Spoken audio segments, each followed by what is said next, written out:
my life, I've been a global traveller, seeking cultures and traditions that are just as vibrant today as in times past. We're opening doors, stepping into worlds most never see, because that's where the best stories are. We're sharing tales of local life and the working world, plus spending time with some of the most interesting people you'd ever want to meet. It's truly privileged access that always leaves me excited to explore more. In this episode of Exploring More with Karine, we're headed to legendary Bordeaux. We'll answer many questions on how to best enjoy wine, then learn about the region's remarkable reds and whites. We'll explore the delightful rosé and Clairet wines, as well as delicious Sauternes, the sweet wine. And finish with Cognac, the brandy distilled here since the 17th century. Join me now in France as we share the best of Bordeaux. Bordeaux is a remarkably diverse wine region, and there is perhaps no better place on earth to enjoy wine. It's been a part of the culture here for centuries. However, for many of us, the fundamentals of wine and how to best enjoy it remain a bit of a mystery. We're here with Susie Barrie, who's a renowned master of wine, and is going to tell us a little bit about the basics of wine, starting from the very beginning. Absolutely. So we're going to open the bottle first of all. With a bottle opener that you called? I call this a waiter's friend, yes. There are so many different corkscrews on the market, but this is probably what a waiter would normally use, largely because they can carry it easily in their apron. So it's a very simple way of opening a bottle. And it has one of those little levers that gives It does. So what you do is you twist the cork in, and then there are two little points for the cork as you get it out, and there we are. Yeah. And that's a real cork. Yes, there are all sorts of different stoppers on the market, different types of cork, plastic corks, agglomerate corks, screw caps. So you've opened the bottle. Should we smell the cork? There's no point in smelling the cork. It looks nice, it's quite fun, but that's not really going to tell you anything at all. So when they say a wine is corked, what does that actually mean then? So some people think that if you see bits of cork floating around in a glass of wine that it's corked. That's not a corked wine, that's just been opened badly. When a wine's corked, what's happened is that the wine in the bottle has been tainted, contaminated by a tainted cork, and it's going to smell kind of musty, mouldy, and when you taste it, the fruit in the wine is kind of suppressed, and then the sign of a fine wine is that it has a really long finish and it will be shortened. And how do you properly pour a glass of wine? Well, it's really simple. You just get your bottle. It's really good to have one of these drip stops. It's just a disc that you swirl around and pop into the bottle and then just pour. And the main thing is not to pour too much into a glass of wine. You don't want to be pouring it right up to the top. You want to pour it about a third full, and that's perfect for tasting the wine. So then you've got your glass of wine, and we want to taste it. Now, wine tasting isn't complicated, it's not difficult. In fact, it should be a lot of fun. And the most important thing is to just keep it simple. We stop, we have a look, we have a sniff, we taste, and hopefully we enjoy it. So the first thing we do is stop. Most people are really busy, rushing around. You grab a glass of wine and you just knock it back, don't think about it. This wine is going to give so much more back to you if you take a breath and give it your full concentration. So we stop and think about the wine that we're going to taste. We then have a look at it, and the main reason that the first reason you're looking at it is to make sure there are no bits floating around in it. You want it to be clear, bright, not hazy or cloudy, and something that really looks appetizing. And when you're holding your glass, you hold it one way for tasting and one way for drinking? Normally for drinking, particularly a white wine, we want to hold it by the stem and let it stay as cool as possible. So we've got our wine in the glass, we've had a look at it. The next thing we want to do is to smell it. But in order to smell it, we want as much aroma to come out of the glass, and the way to do that is to swirl it and get the oxygen in and all the aromas out. Now, swirling can be a messy business. This is a half if you feel glass. if you feel non-confident, pop it on a table and swirl it on the table. So that's much simple. Yeah. That's the simplest way to do it. And then take a really nice sniff of the wine. So what you're doing is you've let all that air in and all the aromas out. But equally, this wine is not bursting out of the glass. And New World wines and New World countries, those wines tend generally to burst out of the glass. We've given it a swirl, we've had a sniff, we've had a look at it, we're going to taste it. But when you taste it, what I want you to do is, you can just try sipping it and swallow it, or spit if you want to. But if you do that, you're not going to get the best out of the wine. The best thing to do is take a really nice big mouthful, or reasonable sized mouthful, swirl it all around your mouth, treat it a bit like a mouthwash. Get it into every little corner of your mouth. And then if you can, try sucking it back through your teeth to let some more air into it. If it's a sweet wine, you'll detect it on the tip of your tongue. That's where you get sweetness. And then at the back, any bitterness you'll detect right at the back of your tongue. But just remember not to just sip and swallow. Try and get it into your mouth and around your mouth a little bit. And how do you decide what wine goes with which food? I mean, traditionally, I guess we've thought that white wines go with fish and red wines go with meat. In Norway, where I'm from, we break that rule when it comes to cod.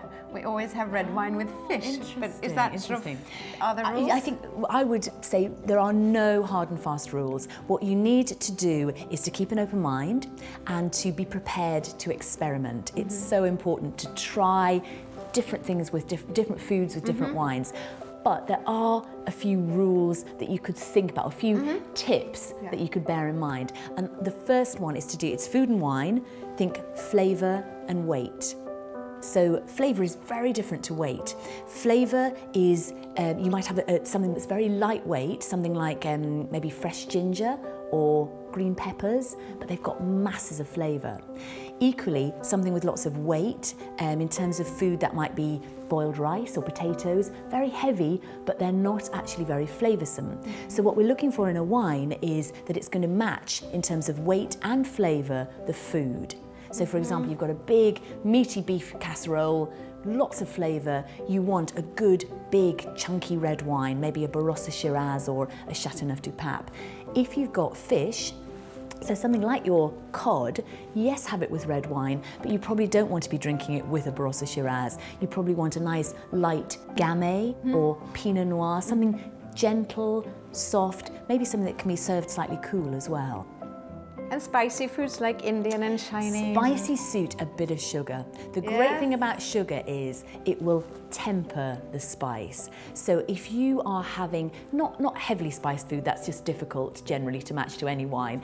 But if you've got something with some light spice, say a coconut curry, just gently, a Thai kind of dish, you want either an off-dry white or even a fruity rosé, a really good fruity rosé, and that sweetness just softens the spice and balances it. The other thing that sweetness does is it balances saltiness, and an absolutely classic food match is Sauternes with blue cheese, because blue cheese is very salty.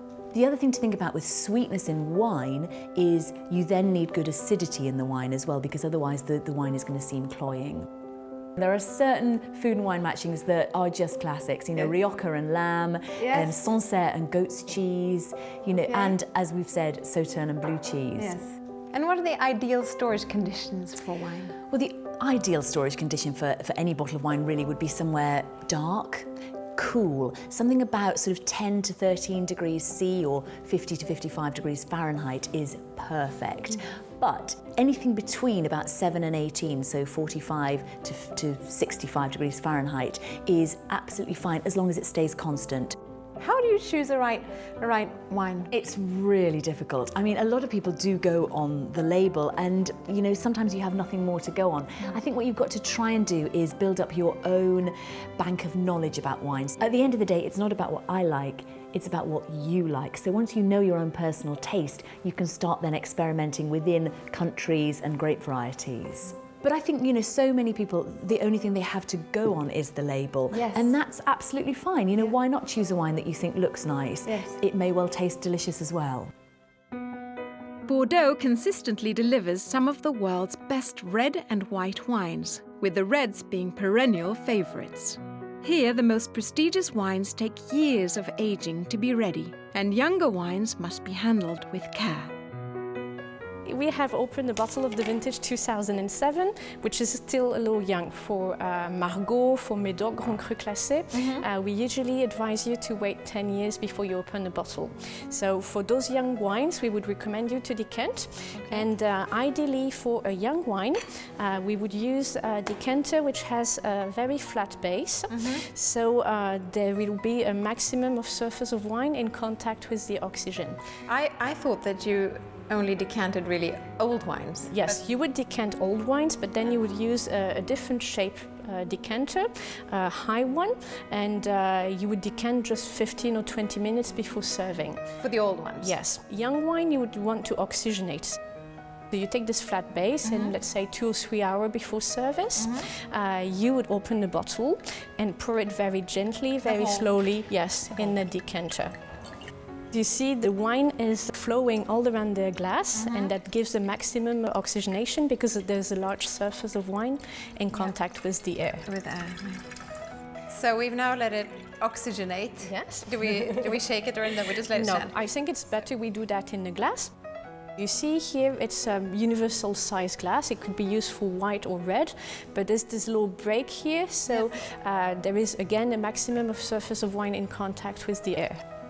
And it's always sort of a tulip-shaped top, right? It's never an open top to the wine glasses. Because I'm from Norway and I have some fine old wine glasses from my grandmother and they sort of bend outwards, but that's wrong, I understand. It's better if you really want to enjoy the flavors to have a neck which is not as large as the oxygenation, because then all the flavors will be in the glass. Right. And usually what we do is we serve on this level, so you have approximately 1/3 of the glass which is filled with the wine and 2/3 where you have the flavors develop. When you have a first smell on the glass, you have the most volatile flavors which come out. And when it's a young wine, it's usually flavors which are coming from the aging with the oak. So there could be interesting flavors, but I think they would be even more interesting with a little oxygenation. So when you swirl the wine like that, there is an invisible fog forming above the wine. And then when you smell, the less volatile flavors will be onto this little fog and you'll be able to smell them better. On the second one? Yes, so for this wine, for example, the first smell was a little oaky, a little spicy. It smelled a bit like vanilla, but as we gave it a little oxygenation, it has gotten a little fruitier. And so it's like you're projecting the wine a few years later. And the other thing you look for is what you call the legs on the side of the glass? Well, you want to look for many different things that will give you indications as to the age of the wine, its structure, its richness, and maybe its origin if it's a blind tasting. So the first examination is the visual examination, where you look at the color, so the reflection. So you want a source of light. For example, here we have the table, and you see it's a very dark color, which is very common in Bordeaux, where we use dominant Cabernet Sauvignon in the area of Médoc. So Cabernet is very dense. Then we look at the little rim, which forms on the outside of the disc when you incline slightly the glass. And this little rim here, you see, it's not very thick, it's quite thin, so it's a sign of a quite young wine. And not too much sugar, I guess, right? No. Well, in red wine, well, that would be the legs giving you more information as to the structure of the wine. So you see here, the legs take quite a long time to form. It's an indication that the wine was aged with a quite high proportion of new oak. If it had been aged in stainless steel, probably the legs would fall much quicker. But in reality, I don't think you need to go too far away in the analyze when you're tasting, because for some people they will lose part of the pleasure. The most important is to see if you like the wine, and that's why it's very important to drink it in good conditions. And strong wines like those of Médoc or Saint-Émilion, they're not very easy to taste just like this, because when we make them, we think of how they're going to balance with the food. So it's very important also to have a little knowledge about the wine and food pairings if you really want to appreciate the wine the best. Okay, so that's our red wine. And then you also produce white wines here. Yes. And for that we have a different glass. Yes, we usually want a smaller glass for the white. This shape of glass is for fruity wines. So the shape was elaborated so the fruitiness would be enhanced. So just like for the other wines, tasting usually goes 3 steps with the visual examination, olfactive examination and gustatory examination. So we could of course have a first look at the color, and when you look through the light you see it's a quite light yellow with some green shades. We'll get a little more gold as the wine ages, but not at this point. Then again we could look at the way the tears, the legs forms on the glass. Here you see they may take a very long time before they start coming down. I don't even see a leg yet. Yeah, that's because the legs have to do with the alcohol and the glycerol, but the way they fall down also has to do with the type of aging. And this white was aged in new oak, and 30% of new oak for about 8 months. And the aging in the oak makes the wines a little richer, and that's why also the legs take much longer to form. This is a blend of Sauvignon and Semillon, which are the most important varieties which we use for white wines in Bordeaux. And typical flavors from the Sauvignon is citruses. So you have a bit of lemon, yellow lemon, a bit of grapefruit. But we also use here 40% of Semillon, which gives a bit more exotic flavors. I personally also have a little pineapple on this wine, and it will become even more important as the wine ages.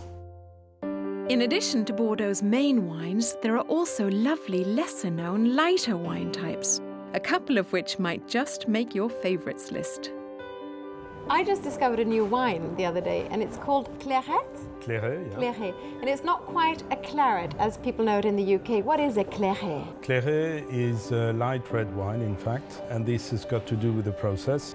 That is the first step of the vinification, which is called maceration. You leave the juice in contact with the skins for a longer time to get a Clairet rather than a rosé, for example. And if you leave it even longer, then it's going to be a red wine. So in stages, rosé is the lightest, yes. Clairet is the next, yes. and then it's a red wine. Yes. Yeah. So this is a typical Clairet.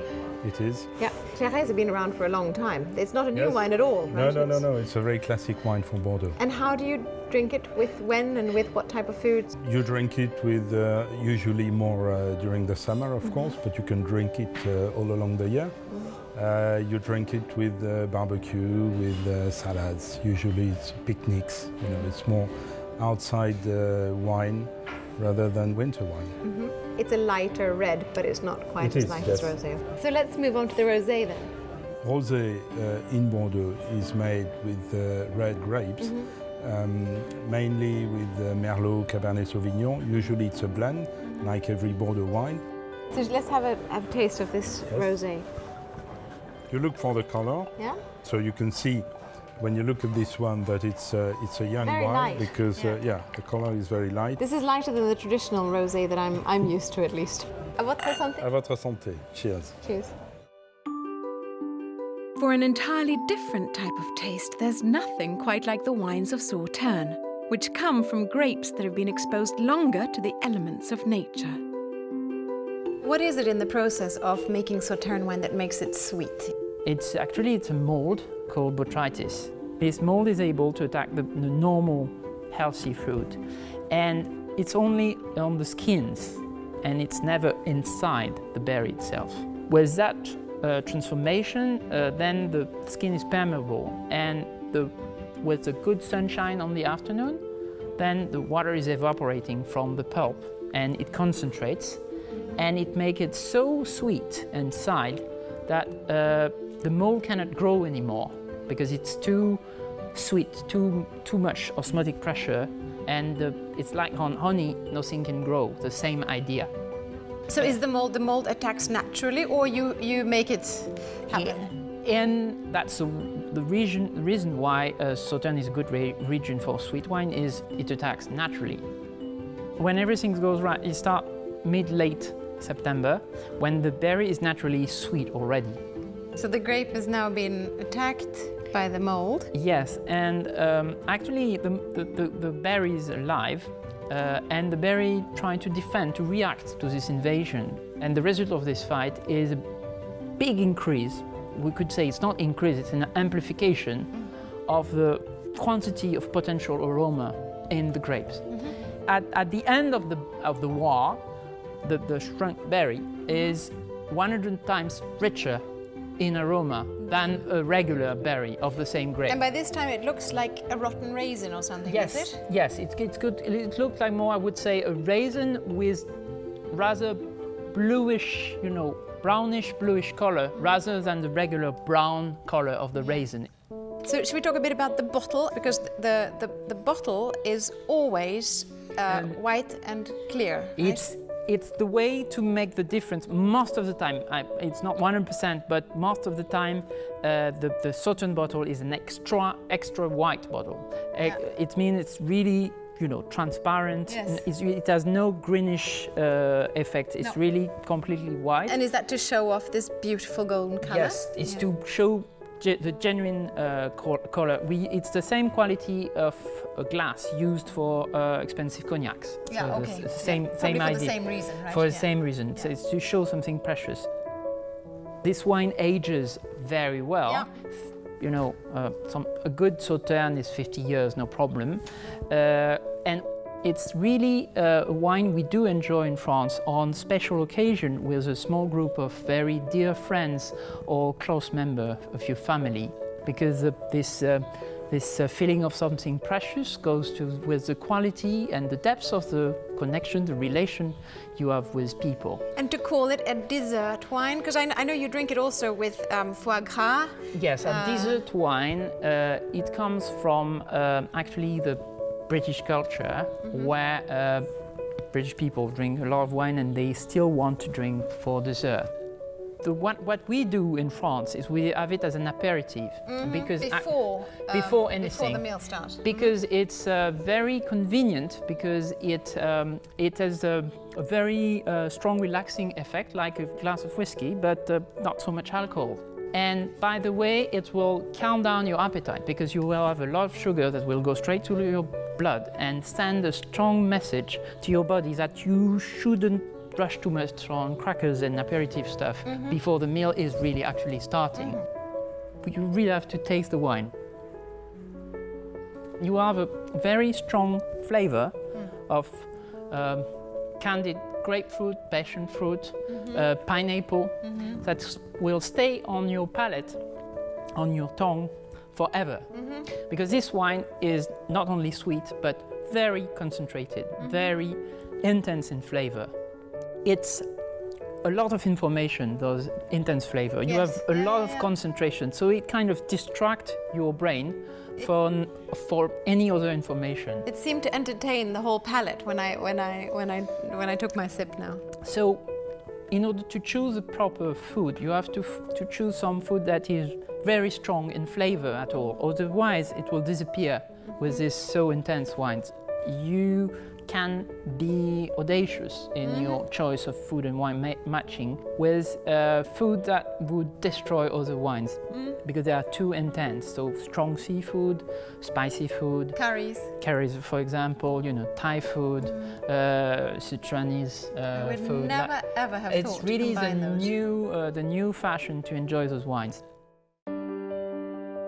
Beyond Bordeaux's world-class wines, the region holds another treasure, the medieval village of Cognac.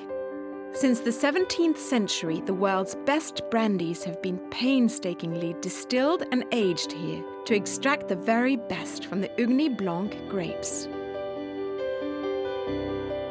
Bordeaux is a diverse, beautiful region that I find fascinating. A mix of intriguing historical treasures and insights into the art of wine and joie de vivre. Join us again here on Viking.TV as we open more doors around the world on our quest to explore the planet's most fascinating cultures and delightful traditions.